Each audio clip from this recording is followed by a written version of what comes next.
We now continue our weekly land report segment with the American Society of Farm Managers and Rural Appraisers. Tim Cobb joins us now for an outlook on the winter wheat crop from his region. Always a pleasure to have Tim join us. Good to see you. A general sense, Tim, of the seeding conditions this fall where you are and the status of the winter wheat crop in your region. Hi, Suzanne. Thanks so much for having us, as always. We appreciate it from the Pacific Northwest. You know, up in our area, winter dormancy crops like small grains and wheat are typically planted from late August to mid-October, you know, depending on rainfall as well as soil moisture conditions. This fall started a bit drier. We were drier for several weeks, which caused some delay in our area. And, you know, especially in areas where topsoil germination is really important. However, October brought rains, or late September and October brought some rains and enough warm days. It was kind of protracted, which allowed for us to get a pretty decent stand. And so we're feeling like our conditions are coming around for sure. You know, it's interesting. We were just talking to some seeding companies about the, you know, up north and the limited time window. I feel like it's always a rush with you guys. So maybe you could speak to some of the unique challenges that producers do face in the Pacific Northwest when it comes to this season.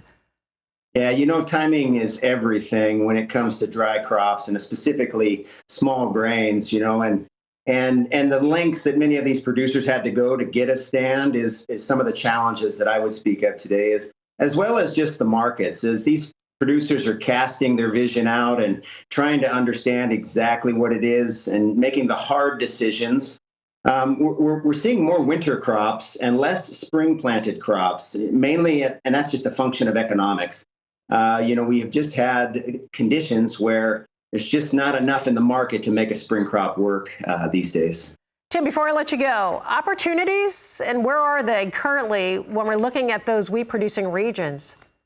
Yeah, you know, as always, if you see wheat come out of the ground, you have an opportunity. And so a good start to this fall, our ability to get our crop germinated is one of the greatest opportunities, as well as I've watched a lot of producers optimize their inputs. They've really zeroed in to exactly what they need to make the crop. I feel like this optimization right now in maybe some tougher times, when we get to later in the cycle, I really feel like it's really going to make them stronger and better, these producers. We're looking forward to it. Really, technology right now. I mean, it's just all these advancements that we're able to do that. Any final words for producers?